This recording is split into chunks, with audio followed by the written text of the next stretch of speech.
Hello and welcome to Season 4, Episode 12 of ARBinBRIEF, a practical video guide on hand-picked arbitration issues. My name is Estefanía Contreras. I am part of the ARBinBRIEF team and practice international arbitration with Baker McKenzie in Bogotá, Colombia. I will be moderating today's episode on ESG and arbitration, trends and future directions, featuring Suzanne, founder and principal of Paxos LLP in London, and Kathrin Asschenfeldt, counsel and arbitrator, partner at Baumann, resolving disputes in Hamburg.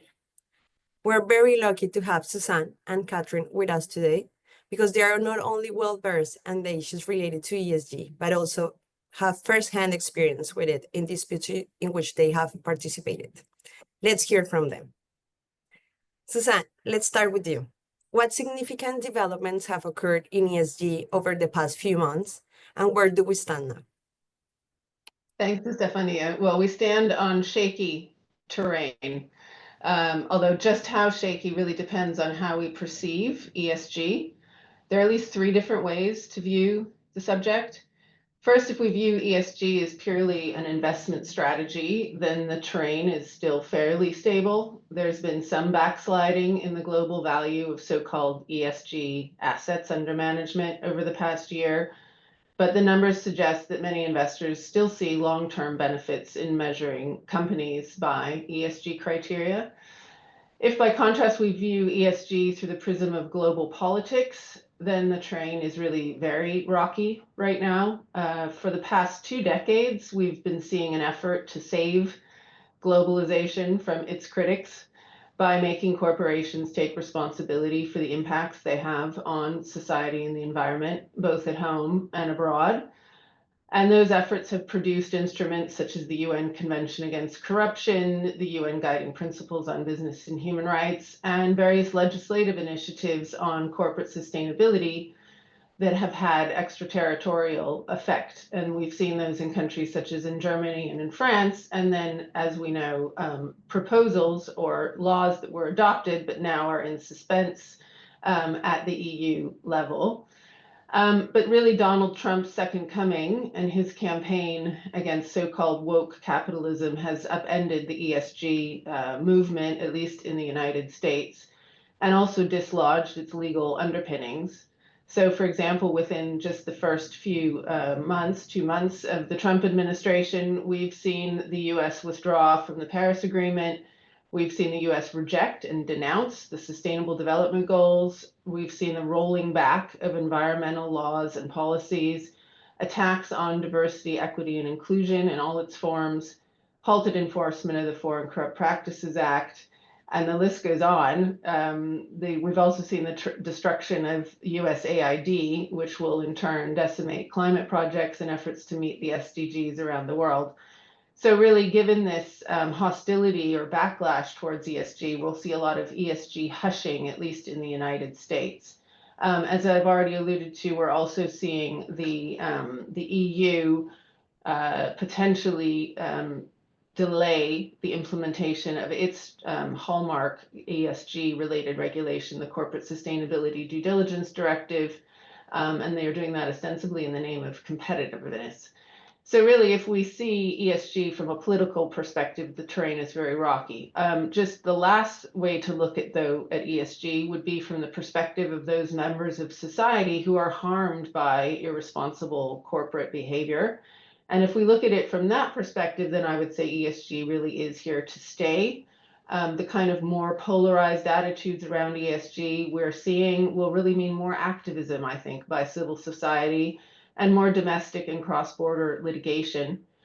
In fact, we're already seeing more courts and tribunals holding companies to account for their impacts on human rights and the environment around the world. And this, in turn, will lead a rise again to activism amongst investors and regulators, potentially, which should in turn prompt corporate boards to take ESG seriously. So really, we come full circle back again to ESG as an investment strategy and as a risk mitigation strategy for companies that's likely to endure whether politicians like it or not. And what does all of this mean for arbitration specifically, starting with commercial arbitration? Sure. Well, as I've said, globally, we can expect to see a lot more ESG-related disputes. including climate litigation, greenwashing claims against corporations and even their directors around the world. And we'll see these both in jurisdictions that perceive they'll find a receptive audience amongst courts and regulators, as well as in jurisdictions where they feel the countervailing political trends are such that plaintiffs find that litigation is their only real way to fill the gap. Now we'll see a small but significant portion of these kinds of disputes subject to international arbitration. And recent years have seen efforts to adapt international arbitration for two different types of ESG disputes. The first might be called roughly victim to business disputes, or V2B disputes. And the second would be considered business to business, or B2B disputes. In terms of the first kind of disputes, we've seen some initiatives such as the Hague Rules on Business and Human Rights Arbitration, attempting to adapt arbitration for these V2B disputes. As callers or viewers of this will be aware, arbitration is not very well suited to such disputes. There's usually no contract between the parties and therefore no prior consent to arbitration. There are also some complex issues around arbitrability, enforceability, transparency, and procedural fairness. So arbitration does face some challenges in being used for V2B disputes. I think we're much more likely to see so-called B2B disputes or business-to-business disputes, and these will emanate from the kinds of contracts that the Corporate Sustainability Due Diligence Directive called for in supply chain contracts. As well as there are some other initiatives, more civil society type initiatives or non-binding initiatives, such as the Chancery Lane Project or the Responsible Contracting Project, that provide model arbitration clauses that are for ESG related standards. So I do think we'll see a lot more of these kinds of disputes. They also raise complex issues. Arbitrators will have to grapple with issues such as what is effective human rights due diligence, what is shared responsibility between parties, which is a concept that's introduced by the CSDDD. Also things about applicable law, causation, remedies, all of these are very challenging issues. Of course, arbitrators who are well equipped in ESG related matters should not have any trouble dealing with these, but they are complex and in some cases new to the world of commercial arbitration.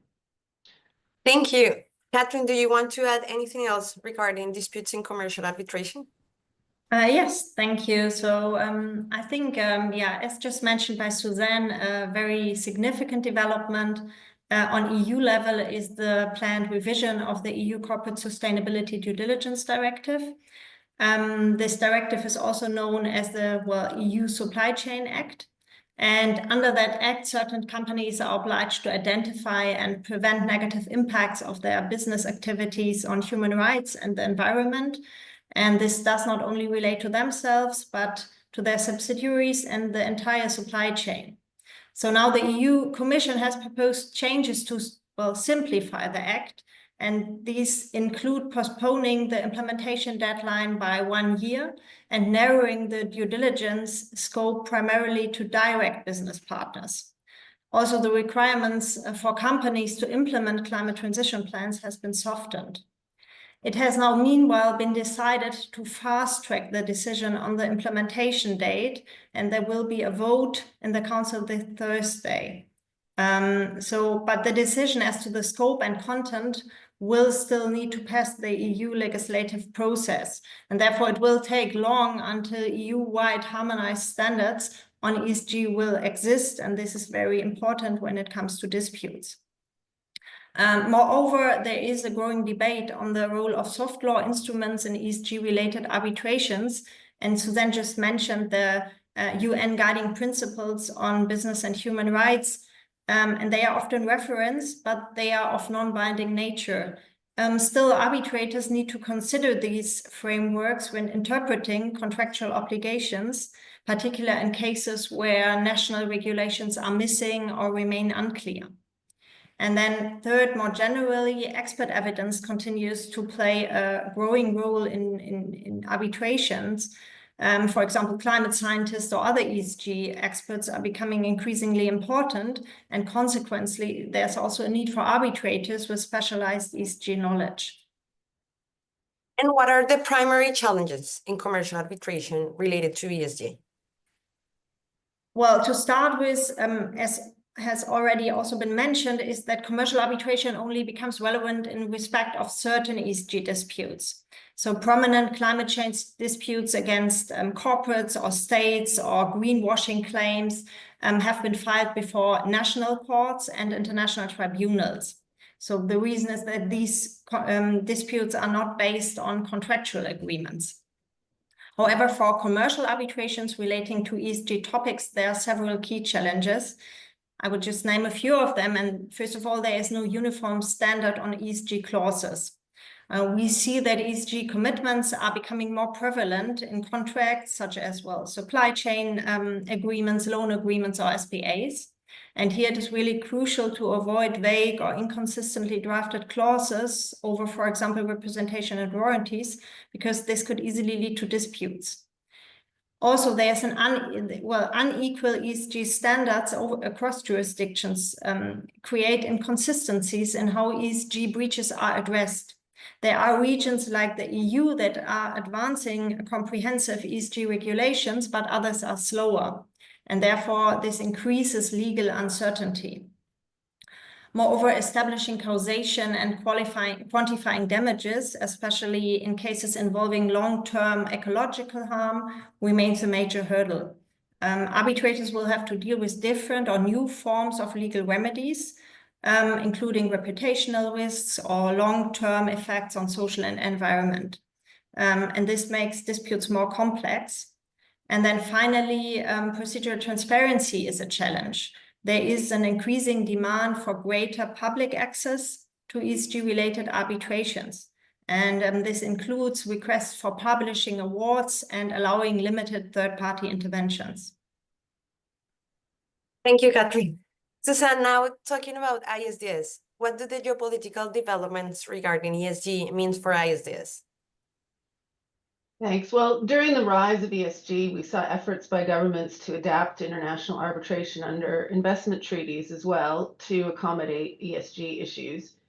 In the first place, they tried to do this to better protect their right to regulate in furtherance of ESG objectives. The concern arises from the perception that even the threat of an ISDS claim can have a deterrent effect on state action to protect, say, human rights or the environment, or mitigate the effects of climate change, or protect the economy from corruption. And in response, we've seen some states simply reject ISDS, and others adopt a new generation of investment treaties that contain a range of provisions designed to protect the right to regulate. Then a second set of initiatives have been among states who have sought ways to impose ESG obligations on investors by way of investment treaties or by reference to external norms of public international law. And this effort really stems from the idea that investment treaties are unilateral. They only impose obligations on states generally, and not on investors. And we've seen a variety of treaties and model codes that attempt to impose obligations on investors. Now, with the fast-paced movement in recent years, I would say some of these initiatives are a little bit too little, too late. We've already seen a mass exodus of some developed states, in fact, from ISDS, including from the Energy Charter Treaty, citing the risks that this agreement allegedly poses to climate action. We've also seen an effort to reform the ISDS system in 𝗔𝗥𝗕𝗙 and 𝗥𝗕𝗙. And now we would imagine that the geopolitics that we're seeing in the United States as well will have an impact. We already saw the Trump administration pulling out of ISDS with respect to Mexico and Canada, well, with respect to Canada in the reformulated NAFTA, and now we're seeing talk of going further and pulling back altogether from NAFTA. So really, geopolitics will have an effect. It's going to have an effect also on the types of disputes that we see. And I would certainly predict we're going to see a lot more of climate-related disputes going forward, both challenges to climate mitigation measures that states might take, that have an adverse impact on investors financially, as well as some challenges to states that roll back efforts to transition to renewable energy, such as the cases we saw against Spain, and some other cases that will potentially even challenge some of the rollback of renewable energy incentives in the United States.